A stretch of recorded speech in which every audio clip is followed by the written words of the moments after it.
Payag ba kayo na tumakbong senador si former President Duterte? Yes na yes. Kahit old na si FPRRD, marami pa yang magagawa para sa bayan. Puno ng tambaloslos.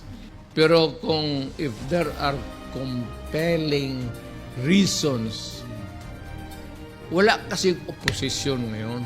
Yan ang problema. Walang oposisyon ngayon. Tahimik lahat. Tahimik ang media, tahimik ang radyo. Walang nagkikriticize, mali man o hindi. Kaya ang hinahanap ng mga tao dito ngayon, yung pamumuno mo. Kaya maraming nagre-react dyan sa komento dyan sa SMNI channel, dyan sa kay Pastor Kibuloy. Feel kasi talaga ng mga taong bayan na hinahanap nila yung panahon mo nung una. Kasi kung ihambing naman, siyempre pulso ito ng taong bayan, ito yung mga reaksyon nila. Nararapat yung mga tao na magsasabi doon sa Pangulo at saka kung sinong nakaupo ng Pilipinas, sino yung mga namumuno. Dahil yung mga tao, yun yung may parang naramdaman nila yung pagkukulang. Kung sabihin kasi na hindi sila kontento sa management ngayon ng Marcos administrasyon. Dahil yung nangyayari sa Pilipinas ngayon, kaya sinasabi mo yan, Mr. President Duterte, walang nag-ingay, walang nag-ikpos at saka walang nagreklamo dahil dati lang naman kasi yung umupo ka ng panahon na yon, ang hindi kasi makakaintindi ng mga tao o isipin yung sayo ang magulo, pero yung sayo ang hindi magulo. Pero yun yung may malaking problema dahil yung mga tao kasi ngayon at saka yung mga drug lord ngayon, tahimik kasi sila ngayon dahil walang tumutuki sa kanila, walang kumukumpiska, walang humahabol sa kanila. Hindi na pukusan ngayon yung mga tao ngayon na yun ang ginagawa, grupo dati na pinupuksa mo, kumbaga, kalmado sila ngayon kasi andon sila ngayon, kumbaga, nakapagbuo ng produkto. Katulad yung Cebu na yan. So, silent ang ngayon dahil walang naghabol sa kanila. Pero kung sa panahon mo yon, magulo ngayon, may patayan, may tukhang, kung saan nanggaling yung kriminal, yun yung nangyayari dahil pinupuksa mo ang droga. Yun yung tama na yun. Kaya nagkaroon ng kaguluhan dahil doon sa, siyempre, ipaglalaban natin kung ano yung dapat doon sa mga tao. Kaya maraming namamatay doon. Kaya ang hinahanap ng mga tao dito ngayon, yung pamumuno mo. Kaya maraming nagre-react dyan sa komento dyan sa SMNI channel, dyan sa kay Pastor Kibuloy, na ang mga tao, hinahambing nila yung panahon mo at saka panahon ngayon. Kasi kung pagbabasihan mo nga ngayon, siyempre, boses to ng mga tao. Yung mga tao may karapatan na magdaldal, may karapatan na mag-react kung yung binoto nila, yung pinili nilang tao, hindi umaangkop doon sa kanilang naiisip na resulta na ang akala nila ay katulad mo. Pero ang laki ng pagkukulang nung nawala ka at saka yung pumalit sa'yo. So hindi natin na sinasabing hindi naman magaling ang ngayon, administrasyon ngayon. Pwede, magaling rin. Kaso hindi ka talaga magkasing galing ni Duterte. Kaya normal ng mga tao, simpatiya ng mga tao yan na magre-react na malaki ang pagkukulang nila sa'yo.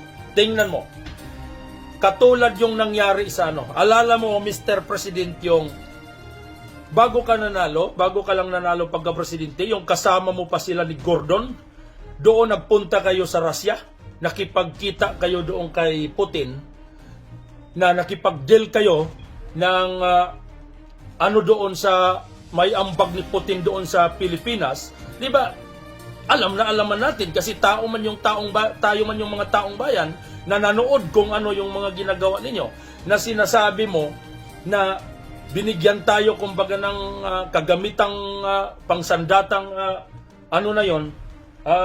panggira doon sa kahanginan o ang ikapalit lang natin doon sa kay Putin ikaw man mismo nagsabi, President Duterte, na ang ipapalit natin doon sa kanya, ang ibabayad natin sa kanya, mag-deliver lang tayo ng saging. Saging, yun ang kabayaran natin doon sa kay Presidenta ng Russia. Di ba, malinaw naman. Tapos yun yung time na yon na nagkagulo yung Marawi. Yung halos hindi mo pa ninyo matatapos yung ano doon sa Russia dahil bigla kang umuwi dahil may problema dito sa sarili mong bansa, sa Pilipinas. Yung time na ano ba yung yung Marawi, na nalimutan ko yung ano. Yun, na hinabol ninyo na yung isang tao ng Marawi na halos dinaanan, kumbaga halos parang sementeryo yung nangyayaring kaguluhan doon. Kaya kung nangyayaring kaguluhan doon, natigil nga yung Marawi, yung panahon ng ikaw, kumbaga yung umuwi. Tapos, nagkaroon ngayon ng problema dito sa pwesto ni Marcos, sa panahon ng Marcos. Sariwa pa ngayon, dito sa Socorro, sa Siargao Island, sa Kapihan. Si Bato de la Rosa lang ang nagpunta doon, walang ibang senador, walang ibang mga tao doon, para masupil agad, para madisiplina kaagad yung nila doon. Yung isang grupo nila doon, na sabi ng kulto. Ngayon, si Bato lang ang nagpunta doon. Yung senator na pinaglalait lang nila dati ng mga tao ng bumubuto kay Senator yung mga hindi bumubuto, yung pagtakbo ni Senator De La Rosa, na sinasabi, sos, taga Davao lang yan, na Bisaya, walang alam yan. Tingnan nyo kung sino yung nagpunta doon sa si Bato de la Rosa ang nagpunta doon sa Kapihan, sa Siargao Island. Kung nagkataon lang na ikaw ang presidente ngayon, sa panahon ito na nangyari yung problema doon sa Siargao Island, doon sa Socorro, sa Kapihan, sigurado man talaga ang kasama ni Bato, ikaw. Hindi si Bato nag-isa, ikaw ang kasama ni Bato doon. Kayo ang magpuksa doon sa problema kung anong dapat solusyon. Ay wala mang talagang kasama si Bato na Senado na magiging katulong niya doon kung anong. Yung iba ay hindi naman doon sa problema. Hindi nila bit yung ganyang problema dahil mga duwag sila, mga talawan sila. Ikaw lang kasi ang dapat doon kasi ikaw ang matapang at saka si Bato. Para masitol yon. Pero hanggang ngayon, nakalitis pa yung yun lang muna yung maambag ko, kumbaga, na ma-share na boses ng tao. Kahit boses ko ito, boses na ito ng karamihan, kasi parehas kaming mga ordinaryong tao na may karapatan kami maglalahad ng katotohanan, kasi yun ang aming nakikita doon sa mga pagkukulang na paninilbihan ng gobyerno sa Pilipinas. Kaya na ang laki ng pagkukulang ng tao doon sa nakaupo ngayon. Hindi binabantayan ng mali ninyo kasi sinasahuran kayo at saka kayo yung binabayaran ng taong bayan, ng mga taong Pilipino para idepensa ang mga problema na nararapat doon na ating protektahan sa Pilipinas. At saka isa pa itong usapin dito sa West Philippine Sea na sinasabi na yung isla natin dyan na kinakamkam na ng China, puro na lang tayo nagnganga, puro na lang tayo nagdaldal, nagngak-ngak. Ilang administrasyon na ang dumadaan, bakit hindi natin nasitol-sitol? Ang sabi, hindi na natin pwedeng labanan ang China kasi sleeping giant ay maubos ang tao sa Pilipinas. Hindi naman talaga natin kaya labanan ang China. Dahil sa kalaki ng pundasyon ng China na fighter nila, maliit lang yung atin dahil kulang tayo sa kagamitan. Pero hindi lahat ng settlement nakukuha natin sa gira, nakukuha natin sa patayan.